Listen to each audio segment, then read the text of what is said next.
गोबर की खाद से उत्पादन ज्यादा मिलता है यूरिया डीएपी की तुलना। क्यों मिलता है वो जानना चाहिए। बहुत बहुत बढ़िया बात है, जो आप जान लो तो आप किसानों को समझा सकते। गोबर की खाद जब हम खेत में डालते हैं तो होता क्या है, गोबर जो है ना कई तरह के जीव जंतुओं का भोजन है। यूरिया जो है वो भोजन नहीं, जहर है। आपके खेत में एक जीव होता है जिसको केंचुआ कहते हैं। केंचुआ को किसी दिन पकड़ना और हाथ पे रखना और उसके ऊपर यूरिया डाल देना। 2-4 दाने ही यूरिया डालोगे, वो तड़पना शुरू हो जाएगा और 1 मिनट में मर जाएगा। हम जब खेत में टनों टन यूरिया डालते हैं ना, करोड़ों केंचुए मार डाले हमने यूरिया डाल डाल के। और केंचुए क्या करते हैं, केंचुए मिट्टी को नरम बनाते हैं, पोला बनाते हैं और उपजाऊ बनाते हैं। केंचुए का काम क्या है, ऊपर से नीचे जाना, नीचे से ऊपर जाना। पूरे दिन में वो 3 चक्कर नीचे ऊपर के लगाता है। नीचे जाएगा फिर ऊपर आएगा, फिर नीचे जाएगा फिर ऊपर आएगा। अब केंचुआ जिंदा है तो नीचे जाएगा फिर ऊपर आएगा। केंचुआ जब नीचे जाता है तो एक रास्ता बनाते हुए जाता है, ऊपर आता है तो दूसरा रास्ता बनाते हुए आता है।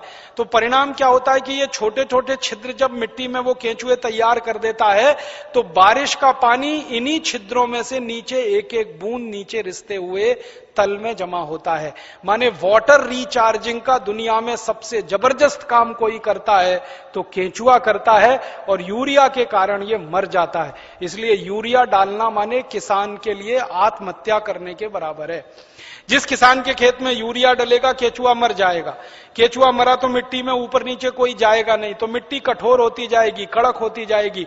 मिट्टी और रोटी के बारे में एक सत्य है कि इसको फेरते रहो नहीं तो खत्म हो जाती है। रोटी को फेरना बंद करो जल जाती है, मिट्टी को फेरना बंद करो पत्थर जैसी हो जाती है। मिट्टी को फेरने का मतलब समझते हैं, ऊपर की मिट्टी नीचे, नीचे की मिट्टी ऊपर, ऊपर की नीचे, नीचे की ऊपर। ये केंचुआ ही करता है और कोई नहीं कर सकता। केंचुआ तो किसान का सबसे बड़ा दोस्त है। मैंने इसका हिसाब निकाला था, एक केंचुआ साल भर अगर जिंदा रहे तो 36 मीट्रिक टन मिट्टी को उठक पटक कर देता है, ऊपर से नीचे, नीचे से ऊपर, एक केंचुआ साल भर में। और उतनी ही मिट्टी को ट्रैक्टर से उलट पलट करना पड़े तो कम से कम 100 लीटर डीजल खर्च होता है, और 100 लीटर डीजल 3600 रुपए का आता है। माने एक केंचुआ हर आदमी का 3600 रुपए बचा रहा है। ऐसे करोड़ों केंचुए हैं, पता सोचो कितने हजार करोड़ रुपए बच रहे हैं इस देश में। इसलिए गोबर का खाद डालने से फायदा क्या होता है, रासायनिक खाद डालो केंचुआ मर जाता है, गोबर का खाद डालो केंचुआ जिंदा हो जाता है।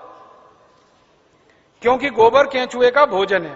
केंचुए को भोजन मिले तो वो अपनी जनसंख्या बढ़ाता है, और इतनी तेज बढ़ाता है कि कोई नहीं बढ़ा सकता। भारत सरकार कहती है हम दो हमारे दो, केंचुआ नहीं मानता उस बात को। एक एक केंचुआ 50-50 हजार बच्चे पैदा करके मरता है।